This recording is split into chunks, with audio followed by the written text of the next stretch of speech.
A man sits alone in a coffee shop. He watches two people argue at the next table. One person is red-faced, shouting about being right. The other person sits calm, almost smiling. 10 minutes later, the calm person walks away with exactly what they wanted. The angry person sits there, confused about what just happened. That calm person understood something most people never learn. They knew that real intelligence has nothing to do with being the smartest person in the room. It has everything to do with understanding how the game is actually played. Welcome to the Aware Mind. Today, you're going to learn 8 ruthless lessons that separate the people who get used from the people who get results. These aren't the lessons your teachers told you. These aren't the lessons motivational speakers share. These are the lessons that powerful people keep to themselves. Carl Jung once said, "Thinking is difficult. That's why most people judge." And he was right. Most people never actually think. They react. They feel. They follow the crowd. But you're about to become different. Before we start, I need you to understand something. This knowledge is dangerous. Not because it will turn you into a bad person. It's dangerous because once you see how the world really works, you can never unsee it. You'll start noticing patterns everywhere. You'll see through people's games. You'll understand why things happen the way they do. So here's my question for you. Are you ready to see the truth? If yes, drop this in the comments right now. I choose awareness over comfort. Because that's what we're doing today. We're choosing uncomfortable truth over comfortable lies. Let's begin. Lesson 1. Your reputation as a weapon use. But most people think reputation is about being liked. It is not. Your reputation is about being remembered for the right reasons at the right time. Robert Greene teaches us that reputation is the cornerstone of power. When you're absent, your reputation speaks for you. When you enter a room, your reputation arrives first. This isn't about being fake. This is about being intentional. Here's what most people get wrong. They think reputation builds naturally. They think if they just work hard and be nice, their reputation will take care of itself. That's like planting seeds and hoping they grow without water or sunlight. Your reputation needs to be crafted. Every interaction is a brushstroke on the canvas of how people see you. Every conversation is a chance to reinforce or rebuild what you want to be known for. Let me tell you about Marcus. Marcus worked at a tech company for 5 years. He was smart, capable, and solved problems quietly. But when promotion time came, someone else got the job. Someone less skilled but more visible. Marcus was confused. He did good work. Why didn't anyone notice? Because good work isn't enough. Your reputation must match your abilities. If you solve problems quietly, people assume the problems weren't that hard. If you help people without anyone knowing, you become invisible. Marcus learned this the hard way. He started sharing his wins, not bragging, just making sure the right people knew about his contributions. Within 6 months, everything changed. Same skills, different reputation. Better results. Machiavelli warned us centuries ago. He said it's not enough to be good. You must be seen being good. The lion that roars gets respected more than the lion that stays silent. Even if both are equally strong. Here's your action step for lesson 1. Think about how you want to be remembered. What 3 words do you want people to use when they describe you? Now ask yourself, do your daily actions support those 3 words? If not, you're building the wrong reputation. Lesson 2. People don't think they feel. Then justify this might be the most important lesson you learned today. People make decisions emotionally, then use logic to explain those decisions later. But here's what's wild. They actually believe their logic came first. Carl Jung spent his entire life studying this. He discovered that most of our decisions come from what he called the unconscious mind. We decide what we want based on feelings, fears, and hidden desires. Then, our conscious mind creates a story that makes us feel rational. Think about the last major decision you made. Buying a car, choosing a job, starting or ending a relationship. You probably told yourself you made a logical choice. You weighed the pros and cons. You considered all the factors. But if you're honest, really honest, you'll realize you felt drawn to one option first. Then you found reasons to support that feeling. This isn't a flaw. This is how humans work. And once you understand this, everything changes. Because if people decide with feelings, then facts alone won't convince them. Data alone won't persuade them. Logic alone won't change their minds. You need to speak to their emotions first, then give them the logic they need to justify what they already want to do. Watch how politicians work. They don't start with statistics. They start with stories. They paint pictures that make you feel something. Fear, hope, anger, excitement. Only after you're feeling something do they bring out the numbers and policies. Salespeople know this too. The best ones never lead with features. They lead with how you'll feel when you own the product, how your life will change, how you'll see yourself differently. The features come later, when you're already emotionally invested. Nietzsche understood this deeply. He wrote that people don't want truth. They want certainty. They want to feel secure in their beliefs. Give someone a comfortable lie, and they'll choose it over an uncomfortable truth almost every time. So here's what you need to do. Stop trying to win arguments with facts. Start by understanding what the other person feels. What do they fear? What do they want? What would make them feel safe or powerful or validated? Once you understand their emotional landscape, you can guide them to better decisions. Not through force, not through argument, through understanding. A quick example. Your friend wants to quit their stable job to start a risky business. You think it's a bad idea? Most people would say, look at the statistics. Most businesses fail in the first year. You have bills to pay. This is irresponsible. But that approach attacks their feeling of excitement and possibility. So they defend their decision harder. Instead, speak to their emotions first. I can see how excited you are about this. That passion is valuable. Let's figure out how to keep that passion alive while reducing the risk. What if you started this as a side project first? Same goal, different approach, better results, because you're working with human nature, not against it. Sigmund Freud put it simply, the ego believes it's in control. But it's really just a passenger trying to rationalize where the unconscious driver is taking us. Drop a comment right now. Tell me about a time you made a decision emotionally, but convinced yourself it was logical. Let's be honest with ourselves. There's a story about a negotiation between two business owners. One talked for 30 minutes straight. He explained his position, his needs, his reasoning, his concerns. He laid everything out on the table.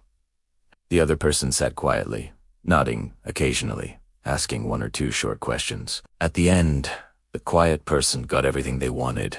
The talkative person walked away, confused, wondering how he lost when he was so clear about what he needed. Here's what happened. While one person was talking, the other was learning.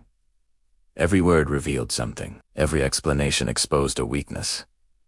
Every justification showed what really mattered. Marcus Aurelius, the philosopher emperor, wrote in his private journal that silence is a source of great strength. He ruled one of history's most powerful empires, and he understood that words given away freely lose their power. Most people are terrified of silence. In conversations, they rush to fill every gap. They explain themselves constantly. They feel like silence means something's wrong. But smart people use silence like a tool. When someone asks you a difficult question, try this. Pause for 5 full seconds before answering. Just 5 seconds. Most people will find those 5 seconds unbearable. They'll start talking again, often revealing more than they intended. Your silence made them uncomfortable, and discomfort makes people talk. In conflicts, silence is even more powerful. When someone's angry with you, their instinct is to make you respond, to make you defend yourself, to pull you into their emotional state. But if you stay silent and calm, something interesting happens. Their anger has nowhere to go. It bounces off your silence and comes back to them. I watched this happen in a meeting once. A manager was yelling at an employee about a missed deadline. The employee didn't argue, didn't explain, didn't defend, just sat there, maintaining eye contact, breathing calmly. After about 2 minutes, the manager's energy deflated. He actually apologized. The silence had forced him to hear himself. But here's the important part. Silence isn't the same as having nothing to say. Real silence comes from having so much you could say that you choose to say nothing. That's power. Epictetus taught his students that we have 2 ears and 1 mouth, so we should listen twice as much as we speak. That's not just about being polite. It's about gathering information while giving away nothing. Think about the people who intimidate you. Chances are, They're not the ones who talk the most. They're the ones who speak rarely, but when they do, everyone listens. Their words carry weight because they're rare. You can build this same power. Start today. In your next conversation, talk 50% less than you normally would. Ask questions instead of making statements. When someone expects you to respond immediately, pause. Count to 3, then speak. Watch what happens. People will lean in. They'll pay more attention. Your words will suddenly matter more. Not because you changed what you're saying, but because you changed how often you say it. Lesson 4. Your past doesn't deserve your future. This lesson is going to hurt some people, but it's necessary. You are not your history. You are not your mistakes. You are not the person you were 5 years ago, 5 months ago, or even 5 minutes ago. But here's the trap. Most people are so busy defending their past decisions that they destroy their future possibilities. Carl Jung called this the problem of identification. We identify so strongly with our past selves that we become prisoners of our own history. We say things like, "I'm just not good at math," or "I've always been shy," or "That's just how I am." But those statements aren't facts. They're stories you keep telling yourself, and every time you repeat them, you make them more true. I knew someone named Sarah. For years, she told everyone she was bad with money. She grew up poor, made bad financial decisions in her 20s, and accepted that she would always struggle financially. That was her identity. Then something shifted. She read a book that asked a simple question. What if you're not bad with money? What if you just never learned how to be good with it? That question cracked something open. If she wasn't naturally bad with money, then she could learn to be good with it. Within 2 years, she paid off her debt and started investing.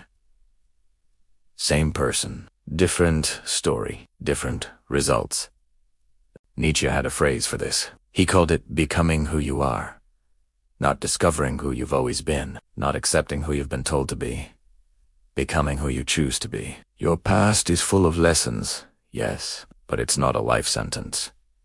Every single day, you get to decide who you're going to be. Not based on who you were, but based on who you want to become. The most dangerous thing you can do is use your past as an excuse for your present. I can't trust people because I was hurt before.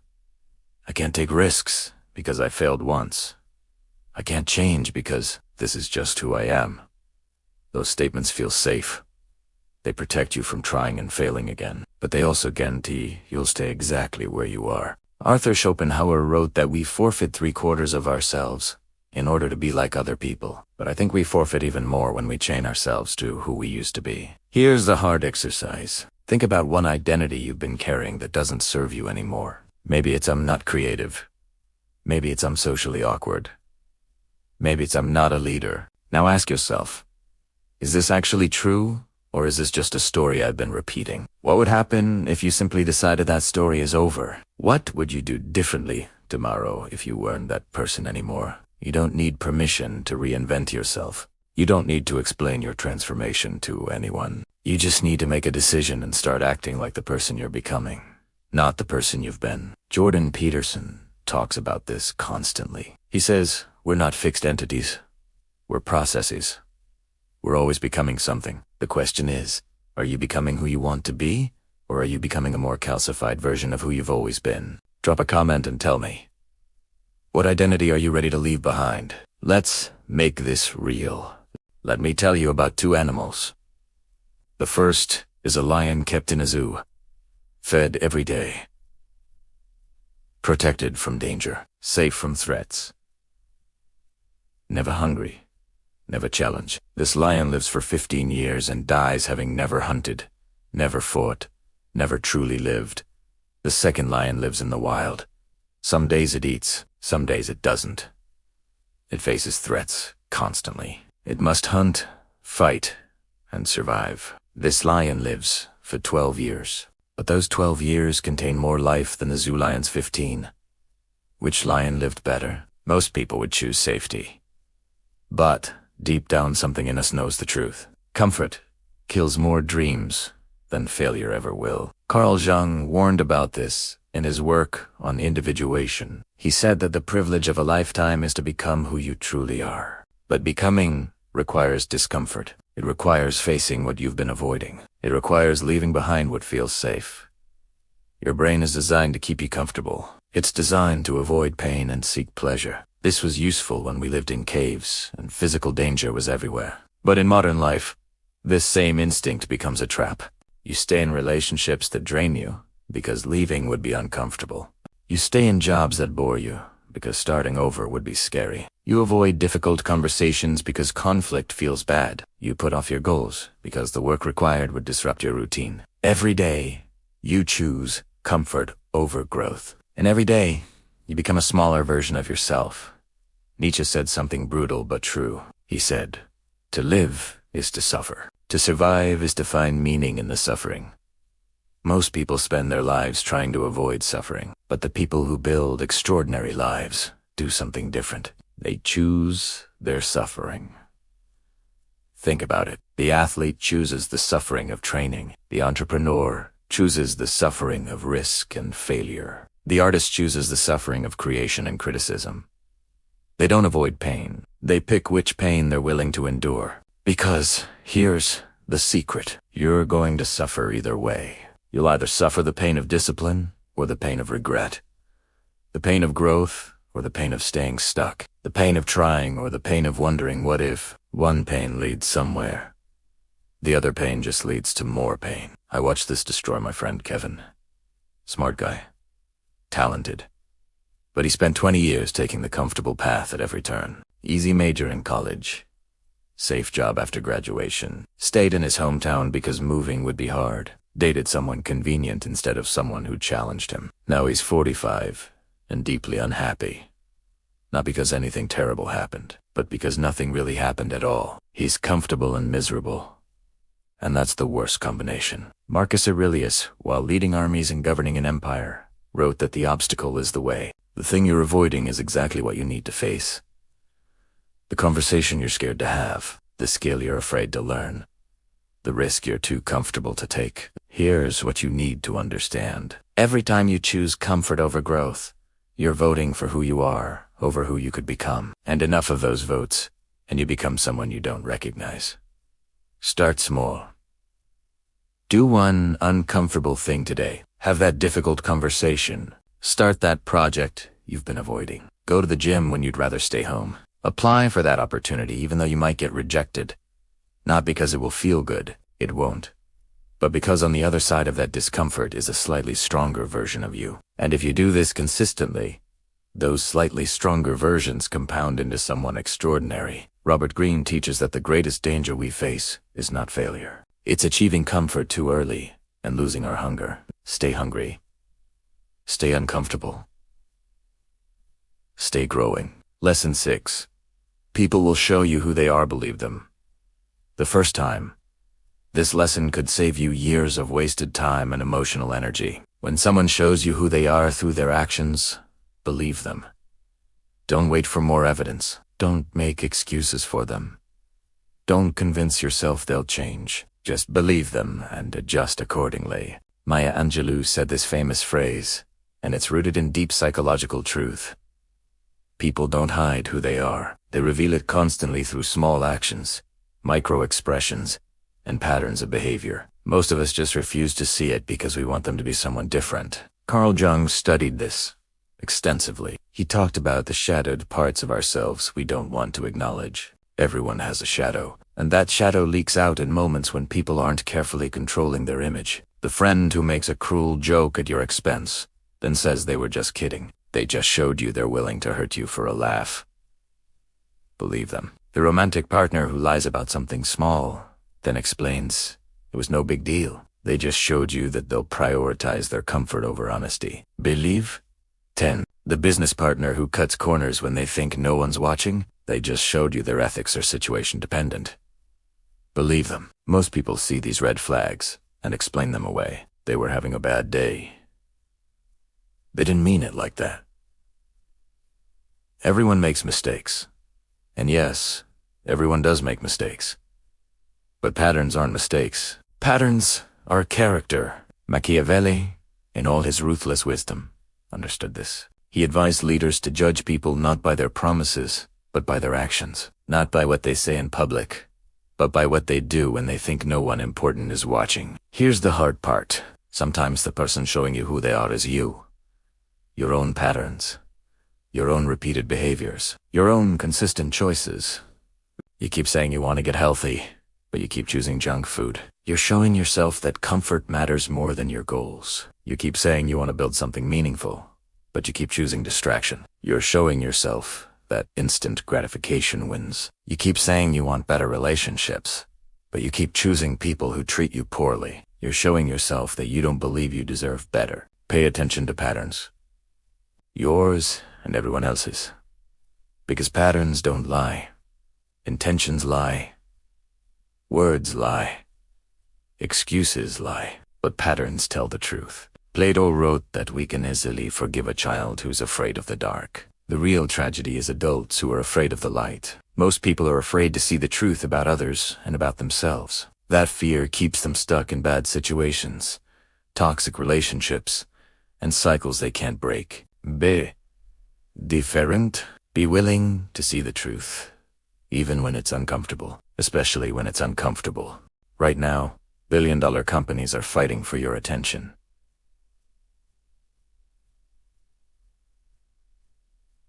Social media apps, news websites, streaming services, video games. They've hired teams of psychologists to figure out how to keep you scrolling, clicking, watching, and they're winning. The average person checks their phone over 100 times per day. That's not a habit. That's an addiction. And like any addiction, it's stealing something from you. Not money, something far more valuable. Your attention. Carl Jung said that until you make the unconscious conscious, it will direct your life, and you will call it fate. Most people give away their attention unconsciously. They don't decide to spend 2 hours on social media. They just look up and 2 hours have passed. Your attention is where your energy goes, and where your energy goes, your life follows. If you spend your attention on drama, gossip, and other people's lives, your life becomes small. If you spend your attention on learning, building, and growing, your life expands. Think about the last week. Where did your attention actually go? Not where you wish it went, where it actually went. How many hours on your phone? How many hours watching content that doesn't improve your life? How many hours worrying about things you can't control? Now imagine if you had invested just half of that time into something that mattered. Learning a skill. Building a relationship. Working on a goal. Who would you be in 5 years? Epictetus, the slave who became a philosopher, taught that we don't control what happens to us. We only control where we place our attention and how we respond. That's our only real power, and most people give it away for free to whoever shouts loudest or creates the most drama. I know someone named David who transformed his entire life by protecting his attention. He deleted social media apps from his phone, not because social media is evil, but because he noticed he wasn't in control. The apps were controlling him. At first he felt anxious, like he was missing out. That's withdrawal. That's your brain throwing a tantrum because it's not getting its dopamine hits. But after 2 weeks, something shifted. He had time, not just minutes, hours. And in those hours, he built a business that now supports his family. Same 24 hours everyone else has, but his attention went toward building instead of consuming, creation instead of distraction. That made all the difference. Marcus Aurelius reminds us that our life is what our thoughts make it, but I'd add that our thoughts are what our attention feeds them. Feed your attention on garbage, and your thoughts become garbage. Feed your attention on excellence, and your thoughts elevate. Here's your challenge for the next 7 days. Track your attention like you track your money. Every hour, write down what you gave your attention to. At the end of the week, look at the list. Is this the life you want? Are these choices building the person you want to become? Most people won't do this exercise. It's too uncomfortable. They'd rather not know. But you're not. Most people, you're here because you want to become dangerously smart. And dangerous people know exactly where their resources go. Lesson 8.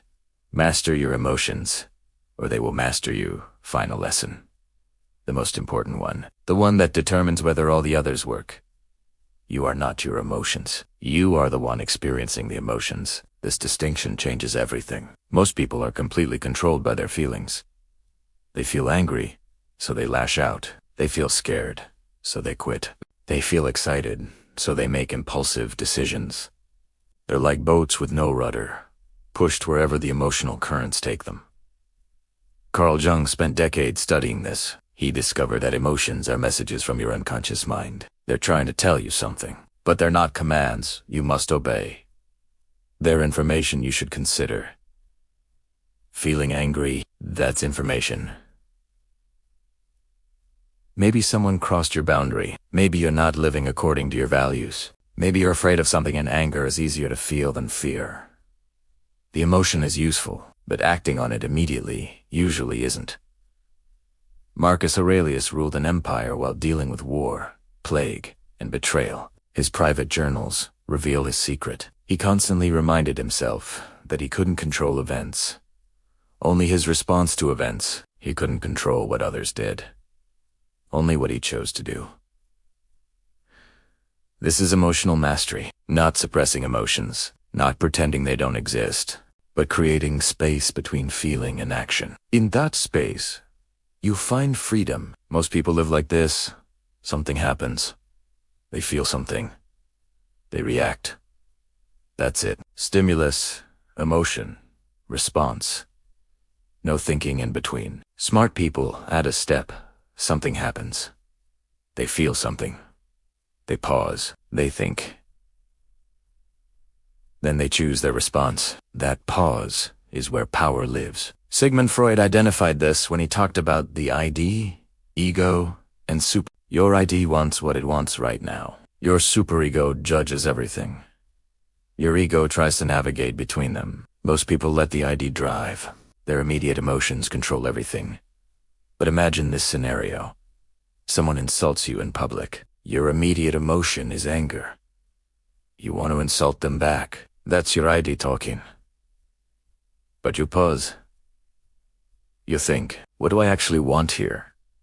To win this argument, or to maintain my reputation? To feel better for 5 seconds, or to handle this with dignity? When you pause, you often realize that your emotional reaction would hurt you more than help you, so you choose a different response.